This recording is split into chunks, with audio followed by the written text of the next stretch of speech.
Welcome to Season 4 of She Lancer, Mom Entrepreneur with voiceover Angela. I'm your host, Angela. I'm a full-time voiceover artist and audiobook narrator, and this podcast are the audio versions of my live Q&A chats on YouTube. If you'd like to be part of the live Q&A chats, come on over to my YouTube channel, Voiceover Angela. I'm live every Tuesday at 12 p.m. EST.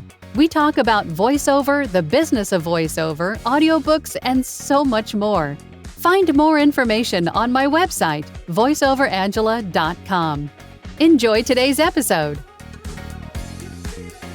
Good morning, good afternoon, good evening, and good night, even, wherever you are. Thank you for joining me again for another live chat here on my channel. If you're new here, welcome. We welcome everybody new with big warm hugs. My name is Angela. I am a full-time voiceover artist and audiobook narrator, and my channel is dedicated to those of you just getting started out in this wonderful world of voiceover and audiobook narration. And through my channel, I share with you tips and tricks and techniques and all kinds of things that I do every day in my own voiceover business, things that I have learned throughout the course of the last 6 years. Almost exactly 6 years now. It's crazy how time flies. Anywho, if you're not new here, then you know every week we have a new poll, and that poll is usually the topic of today, but I'm sure we'll get into a few others.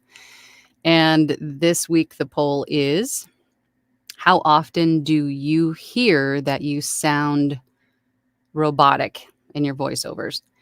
And this sounding robotic usually comes in, it could be a couple of different definitions and what the client means. And we're going to talk about all of that stuff. So far, we have about 17 votes. 59% of you said never. That's good. 18% of you said once in a while, which I think is pretty normal, right? And we'll talk about why this happens and how to fix it. None of you said all the time, so that's good. And 24% of you said I haven't started yet. Good. So I'm hoping, again, as always, that something that we talk about or a question that may come up and may be answered could help you to move forward in your voiceover and audiobook narration endeavors. I'm not awake yet, although I have been recording for the last hour. So what does a client mean when they say that you sound robotic? Well, it could be, in my experience, a few different reasons or definitions for this. The most common is that when you're narrating a script, you are just reading the words that are on the page. It doesn't sound very natural. Instead of reading the words that are on the page, you are reading the words that are on the page, if you can see the differentiation there. The client could mean or could say something about maybe they want it more casual. You just flat out sound robotic, right? You're very articulate. You're enunciating every syllable. You're just being way too articulate, right? Instead of just sounding natural, you sound robotic. In other words, you sound like you are reading, basically. I have also found that when they said that you sound robotic, it could also be too professional.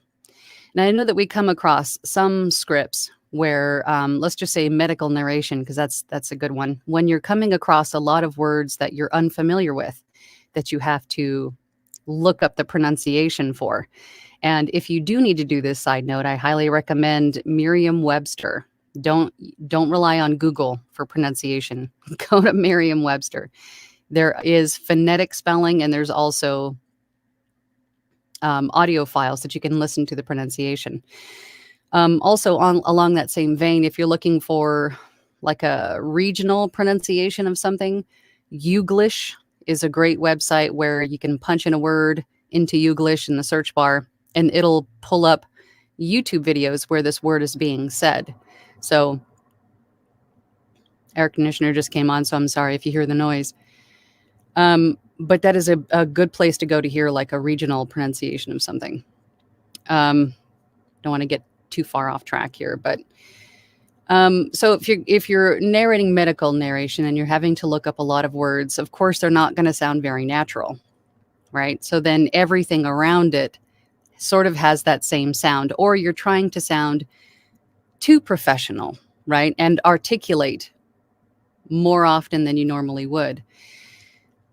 Whoever said voiceover was easy was wrong, because it's not. It takes a lot more than you think it would. But some great ways to get around this thinking, especially if you're just starting, because also when you hit that record button, we tend to freeze up, right? We've talked about the counting to 5 and then acting in, previous live chats.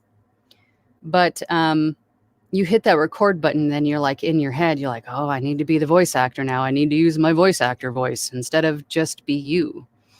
So a good way to get around that is a couple of things. Is first, read through the script. Read through the script at least once. Look up any words that you're unfamiliar with.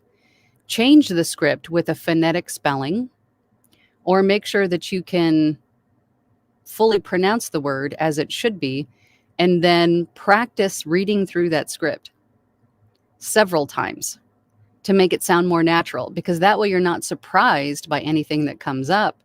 You don't have to kill your flow, right? The more that you can practice it and to say it out loud, the more familiar you're going to be with the sight words and all the other words that are there, right? Another thing that I use quite a bit is, especially when you're needing to sound conversational, which is basically how I'm talking to you now, right? Like best friends talking to each other. You could be even like excited conversational, upbeat conversational. There's a lot of different descriptors for what clients want, and understanding that is something in and of itself. But another way to sound conversational is to start with a lead in or a jump off, however you want to explain it.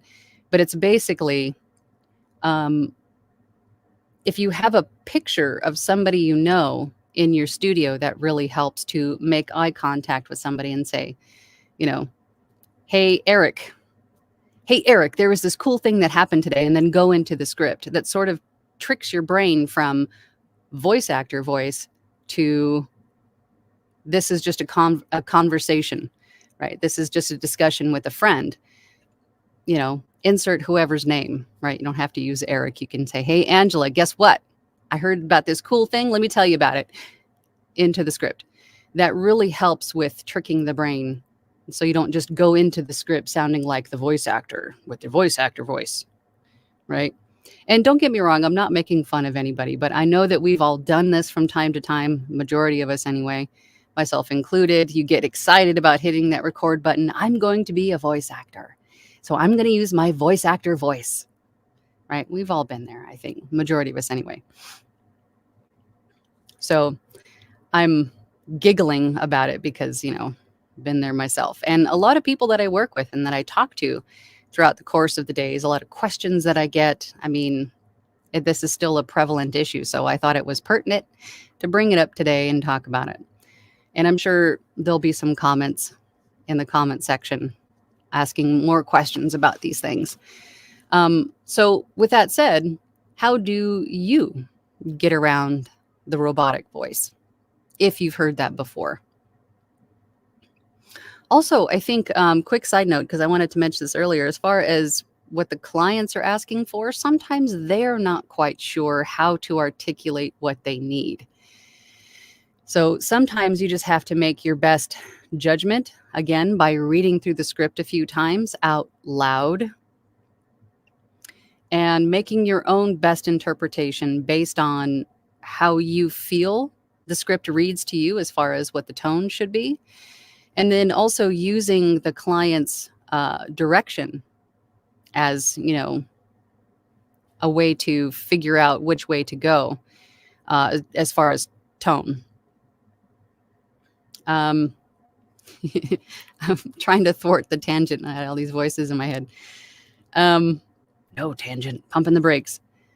So if you do your best interpretation of a script, and the client comes back and says it's too robotic, it could be Not just that you sound like you're reading words. Maybe it's too professional. Maybe it's too articulate, right? Maybe you sound too much like an AI. I've heard that before.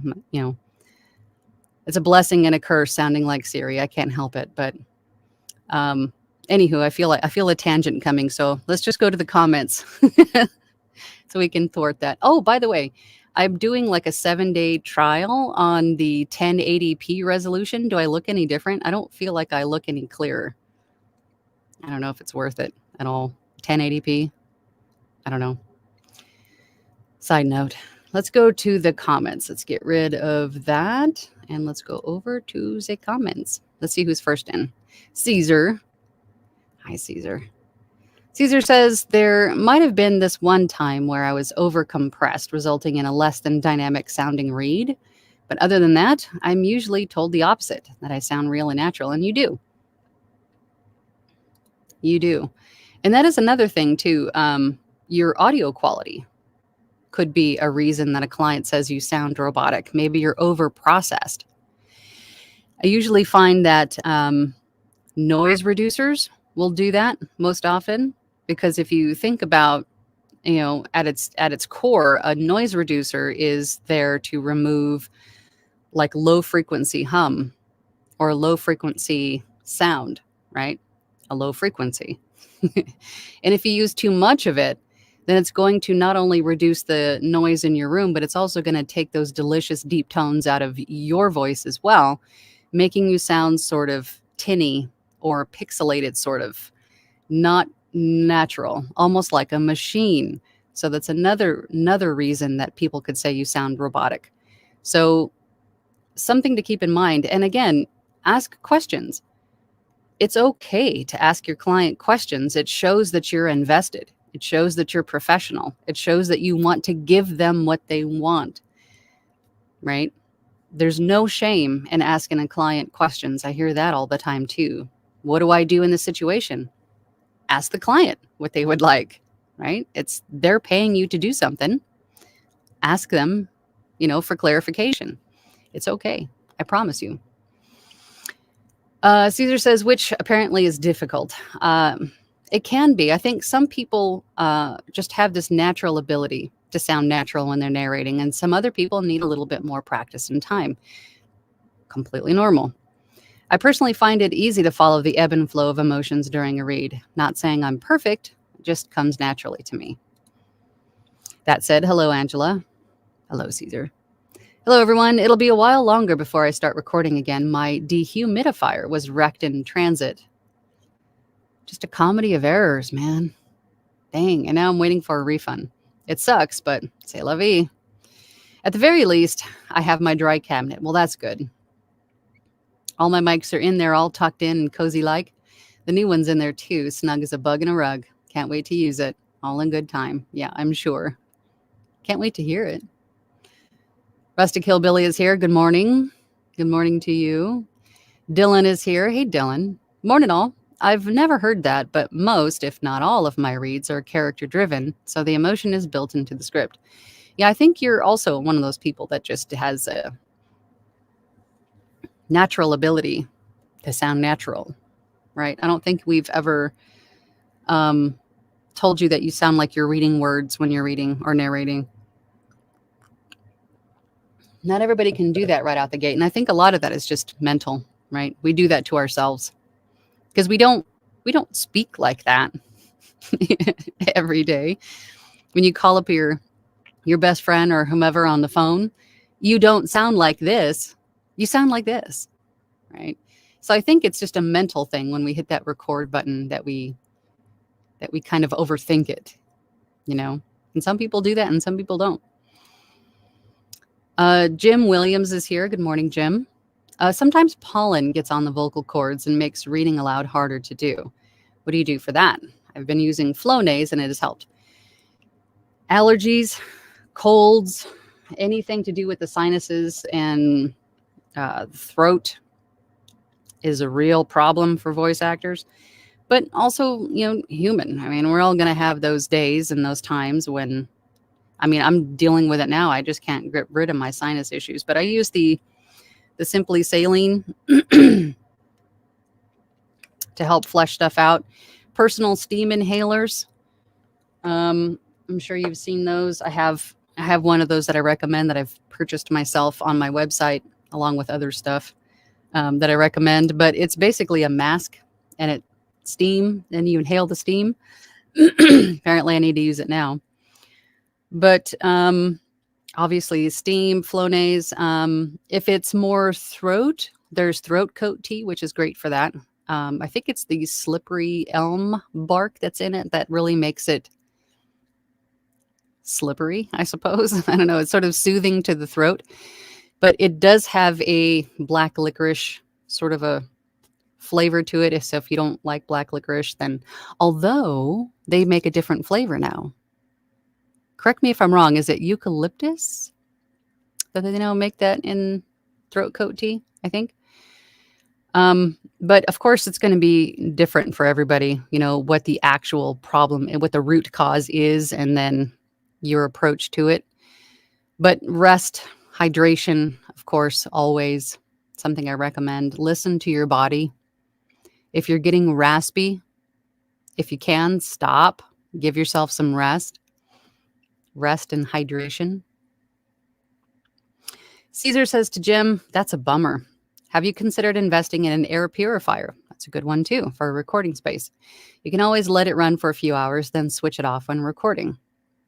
Otherwise, apart from Flonase, nasal lavage, like what is that machine? Navage, I think it is. With a neti pot works well too. And also maybe a personal steam inhaler could help.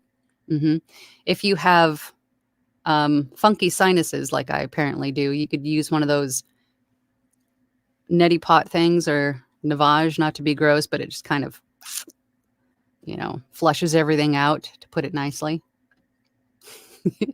Jim Williams says, good morning from Memphis. Good morning to you, Jim. Christina's here. Good morning to you.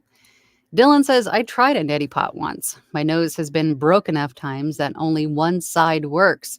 So I was pretty much just drowning myself. 1 out of 10. Do not recommend. Yeah. And I'm sure these things are all going to work differently for everybody, but you poor thing. Caesar says to Dylan, have you tried brute forcing it? What did I just say? Brute forcing it with a navage. It's like a neti pot, but like 130 psi. Not only will it clean your nose, but it'll also put out a fire in Cincinnati. Dwight says, good morning from COVIDlandia. Oh, no. Sorry, Dwight. Pamela says, good morning from PNW. Caesar wants to know how your recovery is going, Dwight. Please take it easy until you get better. Dylan says, I might have to get the navage. Not COVID. I hope you're feeling better, Dwight. Yes, me too. I mean, that navage thing, I've heard a lot of mixed reviews on that, and it's not exactly cheap.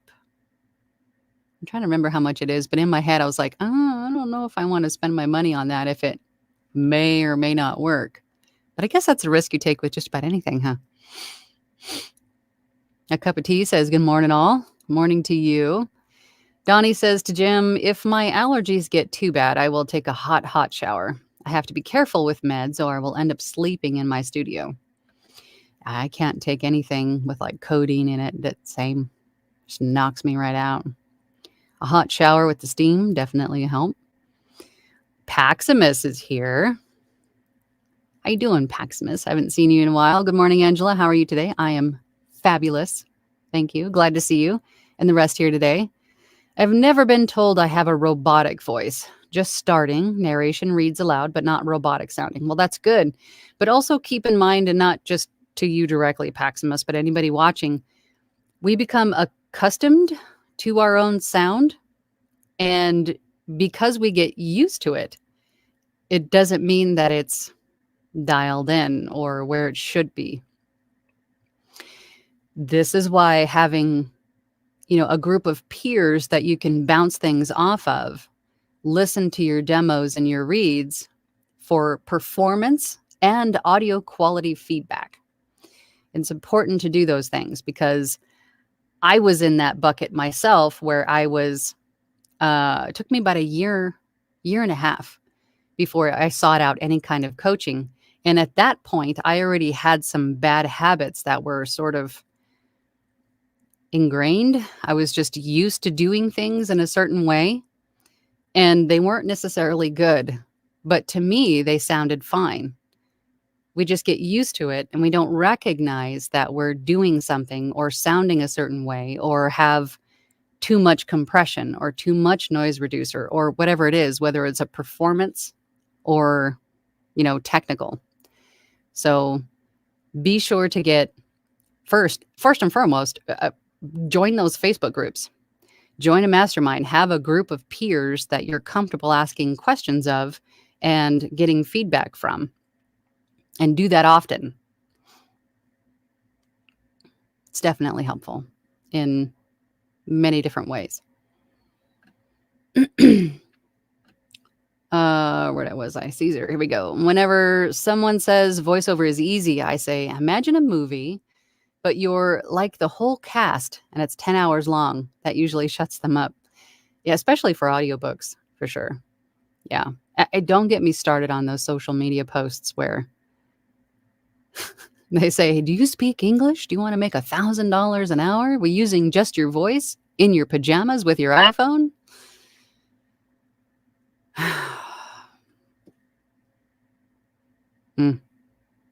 Yeah. Dylan says, very true, Caesar. Yeah, absolutely. Mark Samuels is here. Good morning, Mark. Hello, Angela and VO robots. Having a background in robotics, let me say robots don't take a breath. No, they don't. And that's another thing. I haven't heard it a whole lot recently, but I used to hear all the time, what do I do with my breaths? Do I remove the breaths? Do I leave the breaths in? How do I reduce them? How do I... Don't worry about breath, especially for audiobooks. If we're talking audiobooks, leave them in there. I mean, take out ones that sound odd, like if they have like a throat gurgle in them or something, or it's a big breath after, a big, huge sentence, or something, super dramatic where it took a lot of energy and you're taking a big breath and you're panting. If it's off-putting or doesn't sound just like a normal breath, like someone talking to someone else and they take a breath, leave those in. Because if we take out all your breaths, I mean, might as well just get AI to do it. It's human. It's a very human thing to do. Leave them in there. Cozy Reviews says, good morning and happy pre-holiday weekend. That's right. Thursday is a holiday here in the U.S. Does everybody have the week off? There's very little people driving around this week. John Freetag is here. Good morning, John. I deal with nervousness when I first start recording. And that is what I was talking about earlier. Very normal. You do get past it. You just have to keep at it.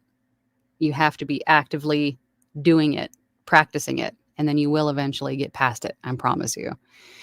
Takes me a long time to calm down. I have a picture of Humphrey Bogart on the wall. I talk to him and tell him my concerns about the script. That's awesome. I mean, whoever it is, if you have a hero or someone who inspired you to get into voiceover, put their face on the wall. Morgan Freeman. Sigourney Weaver is my VO hero. Put them on the wall and talk to them. It's a great thing. Donnie says, well said, Caesar. Absolutely. Caesar says, 1080p Angela looks excellent on my... Stop it. Stop it. Stop it. No. I am Paxmas says, did you do 720 before? It said it was. StreamYard said, every other video, as far as I know, was... Although I checked it this morning and it was at like 480. I don't know. But up to 720 was the highest that this live stream has been until today. Because I'm doing like a 7-day trial for the 1080p. So I don't know. It's not 100% more clear. Yeah, I didn't think so either. I mean, it looks the same. It looks the same to me. Like 4K or anything like that and stuff. But it's clear and looks great. Okay, well. Oh, yeah, I know. Yeah, the reading and the script. We're there. Dylan said, I think I had one of those personal steam inhalers in college. Did you? Mom, look. Jim says, I have Navage. We'll try that. You do? It's $100. I knew it was expensive. But that's that is definitely something I would not recommend buying pre-owned, because that's just gross. I mean, you do you, boo, but that would be something that I would want to make sure it was new. Caesar says, apparently throat coat has eucalyptus and lemon eshin something. Echinacea. I have no idea how to spell it, let alone say it out loud. Echinacea? Yeah, so it has immune boosting properties as well. Throat coat. This is not sponsored by Throat Coat or Navage. FYI. Yeah, Navage is not cheap. Renee says, hello, has anyone tried a saline mist spray? Worked for a few hours. Yeah, I have I do the Simply Saline nasal mist. I also get those allergy sprays from like Costco. I get like 4 of them for $30 or whatever it is, because everybody in my house has allergies. So we always have one of those on hand. And those tend to work too, but really it's just an antihistamine. So really the only thing that it would do for me is maybe clear up a little inflammation, but there's no histamines to block for me. I'm not really allergic to everything like everybody else is. So for me, I do the nasal mist, the Simply Saline, and a steam inhaler, and just keep hydrated. And that seems to help. Where can I find peers to listen to my work? Well, I have a Facebook group. You can start there, the VO Workshop. There's over 2,000 voice actors and various levels of experience in that group. And I do allow my members to post demos for review. So you could do that. I also have my Platinum group, of course, which we've talked about many times here on my live chat. And there we actually go through auditions and demos together. And then we give feedback on them as a group, because multiple perspectives is better than just one.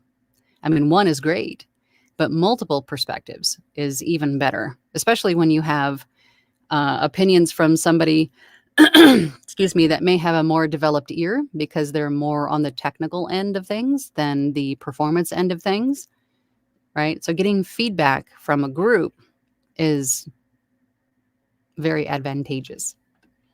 But there's a ton of voiceover groups on Facebook that you can join. But not all of them allow you to post demos for feedback, but I do in the VO Workshop because I think it's that important.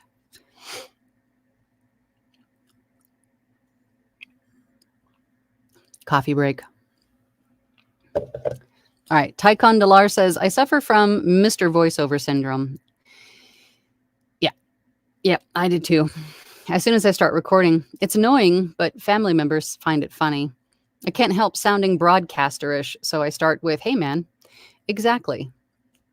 That's exactly what I mean.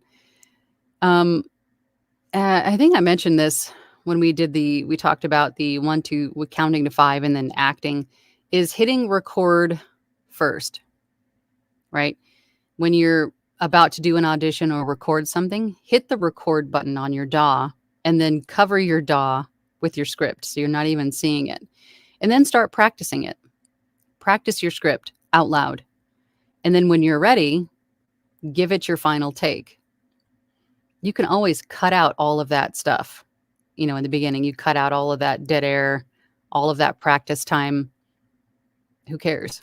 You know what I mean? But it's out of your mind. That hitting a record button, that might help get over the Mr. Voice Actor voice, right? When you're being broadcastery. And then, of course, the lead in or the jump off or whatever you want to call it. Hey, man, guess what? Or hey, look, or whatever you want to use, whatever helps to get you into that frame of mind. Paxima says, "Oh, for sure, I am practicing more these days.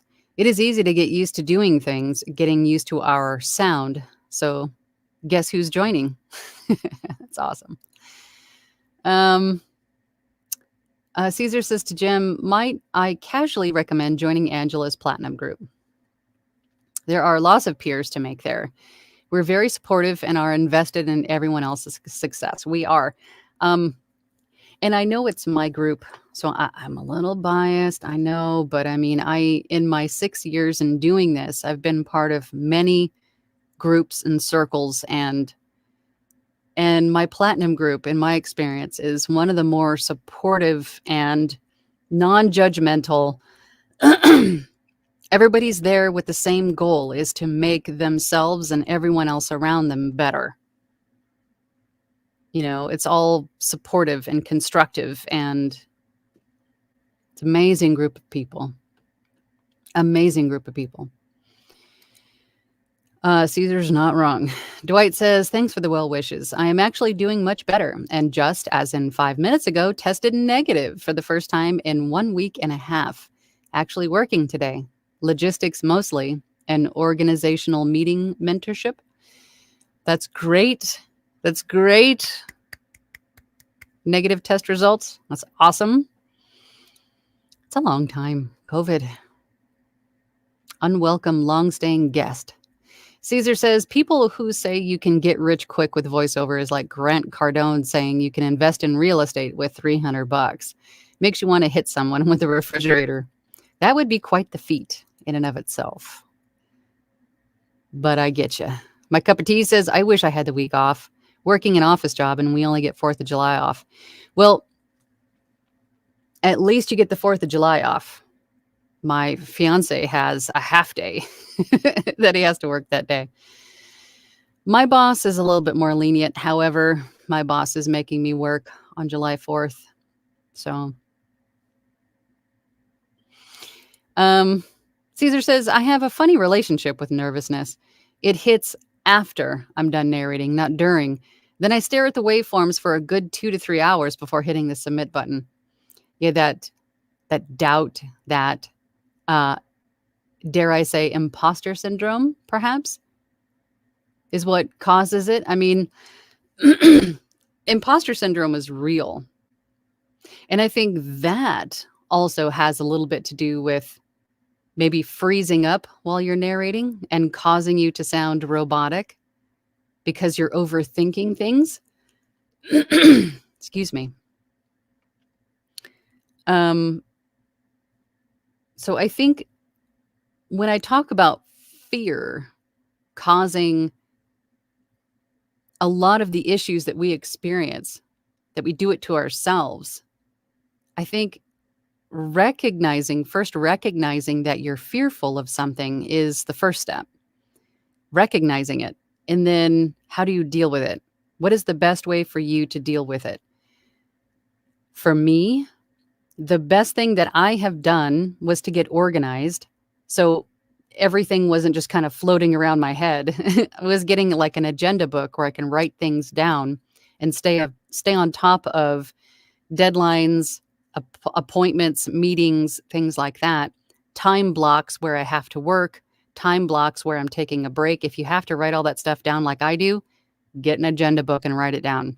That will help to alleviate some of that fear of being late, of not turning it in on time, whatever it is, missing something. And then also, for me, looking at everything through a positive lens. Instead of looking at someone as competition, their family. Instead of looking at, my voice being suited for everything at every point in every project, and then being disappointed when it's not, I don't expect myself to be. I look at myself as, I'm a voice actor. I may not like my voice, but it's not my opinion that counts. It's the client's opinion. If they think it'll fit for their project, great. But I'm not going to, I'm not going to bring myself down because I didn't get something, or that I'm not suited for everything, because I'm not. I'm just not. I have to be realistic, and I have to look at everything through a positive lens. Everything is meant to happen for a reason. If I don't get that big job that I really wanted, it just means that something else is coming for me soon that I needed to be free for, not this other thing. I have to look at everything through a positive lens. It helps me to alleviate and, diminish some of that fear that we self-impose most of the time, if not all the time. And it surfaces in many different ways. So if you can recognize that's what it is, then that is the first step. Then you can work on ways to reduce it, remove it, reframe it, right? Super important. What tangent was that? Jim says, you look good with 1080. Beyond that is yeah, I agree. Excuse me. I think 720 was just fine. It just got really hot in here. Maybe it's all the hot air that I'm spewing. Yeah, probably. Or the hot lights. Who knows? But yeah, 1080s, it doesn't look that different to me at all. Maybe a little clearer, but I don't know if it's worth the extra whatever, $20 a month or whatever it is. Mom look, yeah. Yeah. Dwight says, Angela, the 1080p looks good on you, especially when you give us the mom look. This mom look. Jim says, I bought Navage from new, well, I would hope so. I would hope so. Definitely not buy one of those new or pre-owned. Christine says, yeah, it's $99, thinking I need it because of my sinuses. I might have to just bite the bullet. I hate spending money on myself. I get like the mom guilt when I buy myself anything because all my money goes to either the business or my family, never to myself. I know. But I might just have to bite the bullet and do it if it works. Caesar says, how many mom looks have you gotten so far, Dylan? I think I'm up to 76. You know what? Let's do this really quick. Let's hop back over to the poll. So again, the poll today was, how often do you hear that you sound robotic in your voiceovers? We have 37 votes. We got about 20 more votes than last time. 46% of you said never. That's great.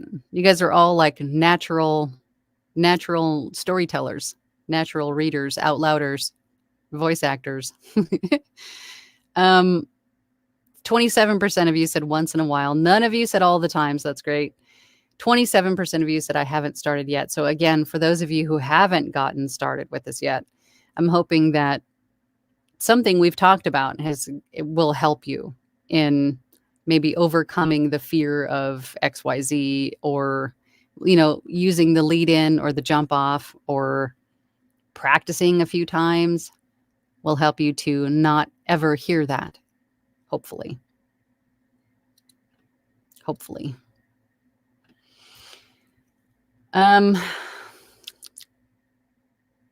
All right, where did I leave off? Oh, here we go.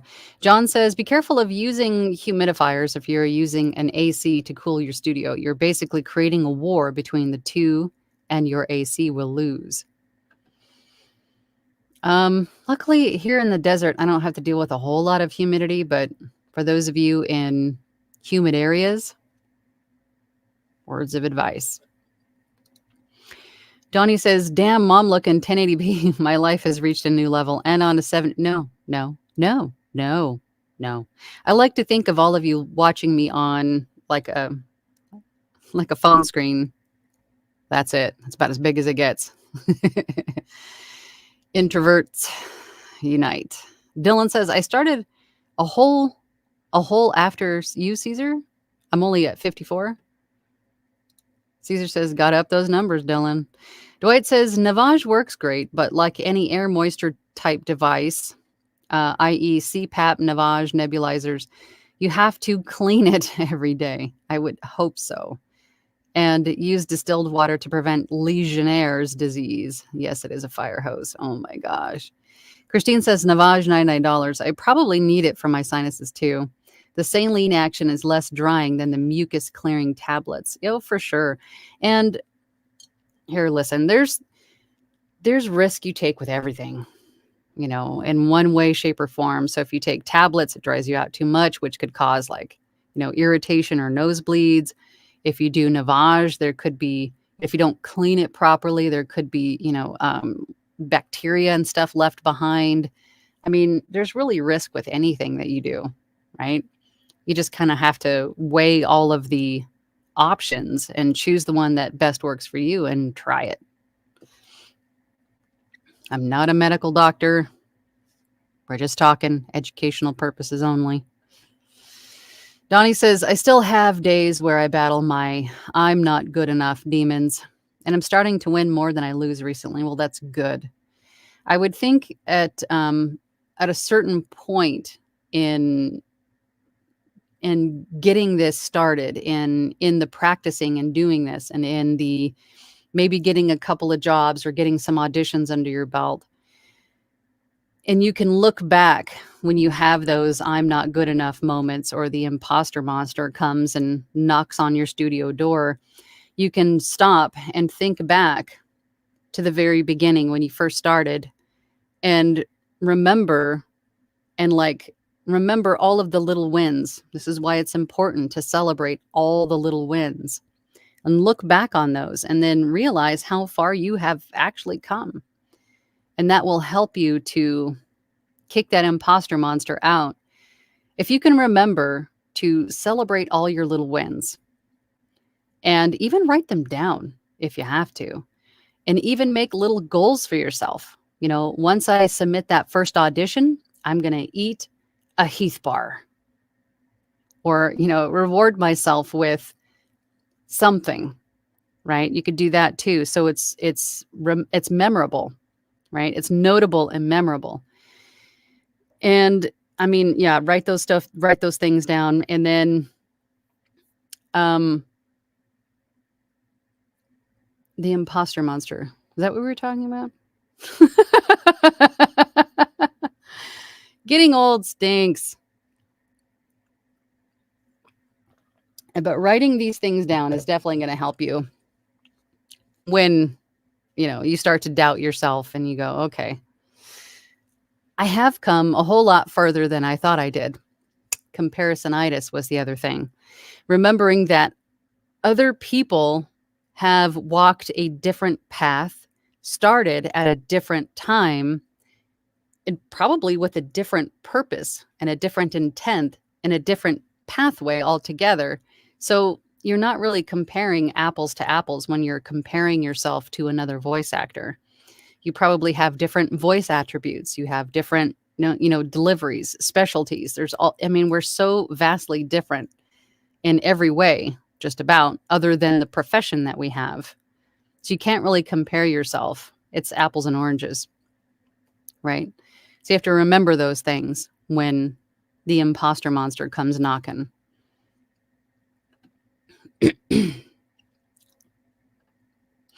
Jim says, ever heard of a falsetto VO actor? I could do some kid stuff with it, but don't know where to try that. Yes, if you have that kind of versatility, audiobooks, animation, cartoon, if you think cartoons, video games, things like that, those would be good applications for that kind of range. Dwight says, don't forget to like, share, and subscribe. It helps boost the site and helps our mentor, Angela. We love you, Angela. Oh, thank you. Even when I lose my train of thought. It's either tangents or I'm just completely lost. I mean, pick one. Jim says, another VO coach says to do copy once, then read same copy for a few weeks later. The improvement is noticeable, he says. Absolutely. And this is, I would assume, practice copy. But yeah, if you can read through something, if you're going through something, say you're going to submit an audition, and you read through the copy, you do the audition. If you save that script and come back to it weeks later and then do it again, you would definitely notice a difference, for sure. For sure. Voiceover Van Deen, hello. I haven't seen you in a while. Afternoon all. No cup of tea here in the UK today. Sitting, chilling in the garden with the doggo and a beer. That sounds so nice. What kind of doggo do you have? Caesar says, also, Angela's group has all sorts. Seasoned narrators, spicy narrators, excuse me, narrators seasoned in spice, sound engineers, gear enthusiasts, microphone addicts, Mac users, Window users, Linux users, Reaper users, Audition users, Audacity users. I mean, we have all kinds of experience and preferences, I suppose. And it all comes together to make a very nice voiceover group stew. Caesar says to voiceover Van Deen, sounds like a fun, relaxing time. Give the doggos some of that beer. Watch it go roof. You just wanted me to say that, didn't you? And I know I don't recommend that you give the dog beer. That was Caesar. Joe Colazzo says it only makes a big difference in gaming for the most part, or movies. For you mean like the jump off perhaps, or the lead in? And you could do that, the lead in, because it is very helpful for video games and like animation work, but it's very helpful in everything else too. For audiobooks, if you're trying to get to a certain tone, the lead in that you choose, again, if you're trying to be conversational, you can say, hey man, like somebody else said, or hey Angela, guess what? Lead into something else.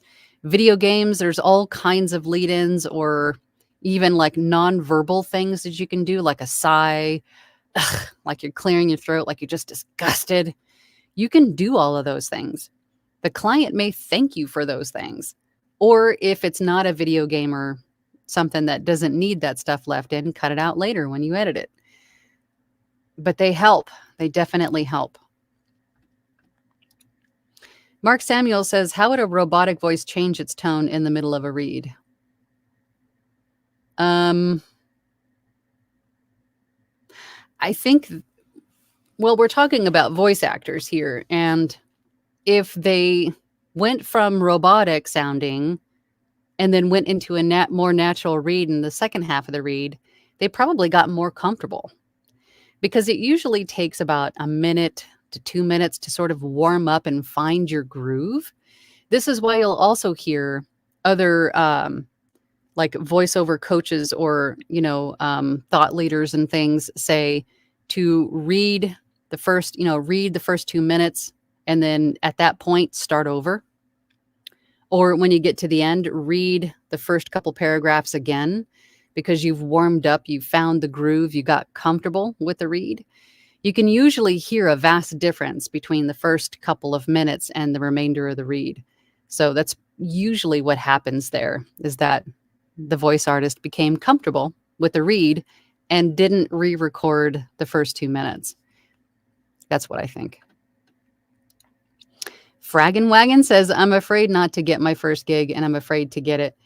Totally relatable. I think a lot of us would totally relate to that. I know I did. It's terrifying and exhilarating, and all of the emotions, all the feels, all at one time. And that is why the first step is usually the hardest, because as soon as you make yourself available, now you're available. What do you do when you get that first gig? Well, you record it, you work with the client to make sure that they're happy, it gets completed, and you move on to the next one. I mean, don't make it scarier than it actually is. And then it's just rinse and repeat. Talk with the client.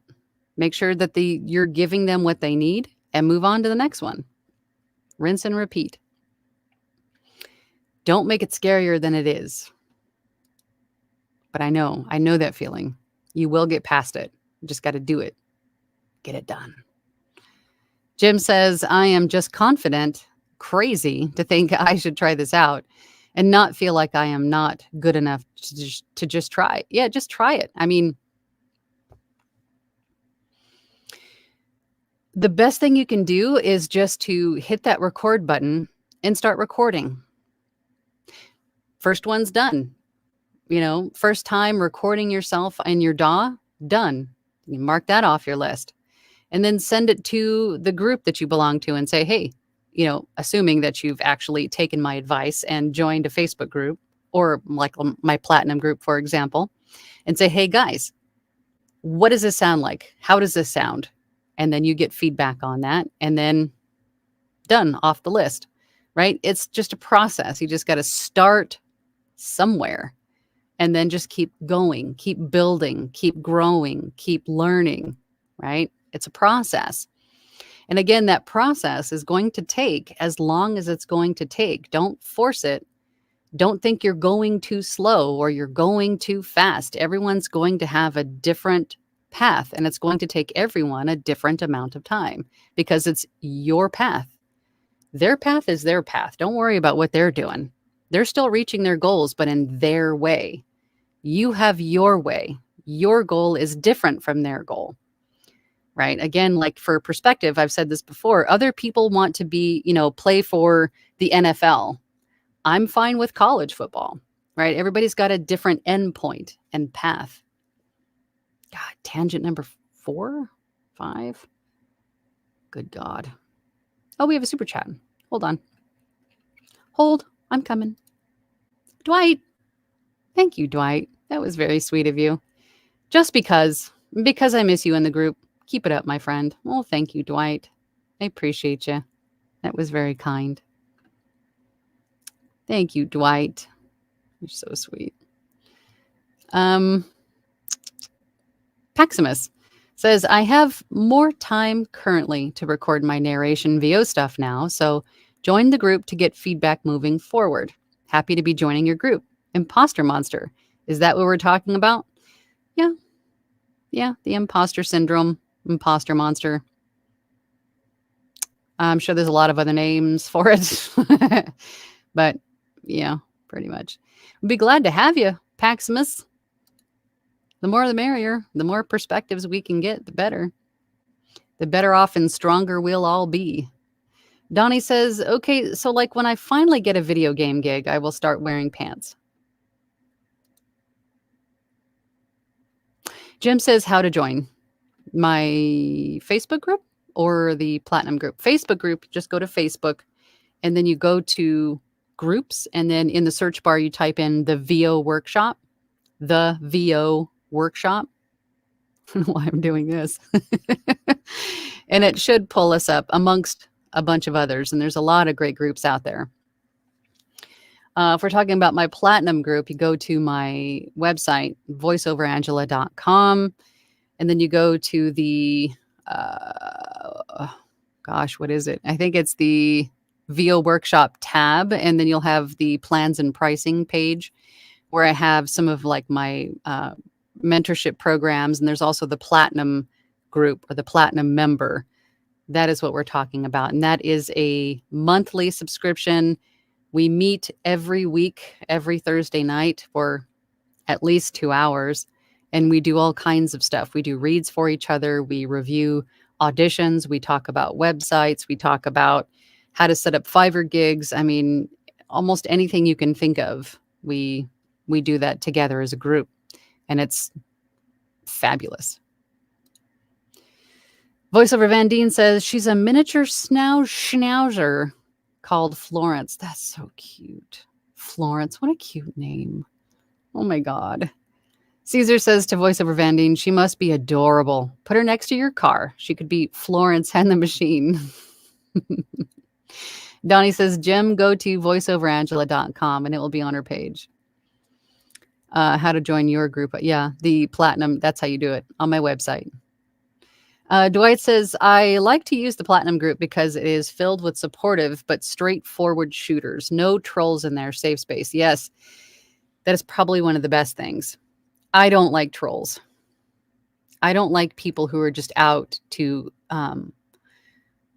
find the negative in everything, to put other people down, to make themselves look better. We'll find none of those in the Platinum group. And if there are, then they are removed. I don't want those people in there. It is a safe space, and that's what I want. I wanted a place for people of different walks, paths, goals to grow together and feel comfortable to ask the questions, to just be themselves, have a good time, and learn and grow together. That's what I wanted. And it's hard to find that. It's hard to find that. And I'm happy to say that we have that. Donnie says, Jim, there is a link. Can't remember it off the top of my empty head. Actually, I think there's links in the description of this video. If you look below the description for this video, down below, there should be a myriad of links that you could click for a number of different reasons. And joining the Platinum group is one of them. Yes, sir. All right, y'all. I think looks like that's going to be it for today. So if there's something, if you're watching this in team replay, or even if you're watching this live, if there's something that you guys want to talk more in depth about, if there's something that you're burning to ask, again, there are no stupid questions. You're growing a business, so there's going to be a lot of questions that maybe some of us have had come up before, or maybe you're helping somebody else out because they have the same question, but they're too afraid to ask. There's no dumb questions. So if there's something that you want to know more about, talk about as a group, please leave that in the comments.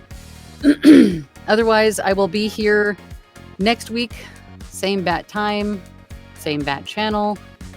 And until then, I'll see ya. Have a great week. Bye. Thank you for listening to She Lancer Mom Entrepreneur with VoiceOver Angela. That's me. For more information about me, visit my website, voiceoverangela.com, or hop on over to my YouTube channel, VoiceOver Angela. Again, thanks for listening. Have a great day.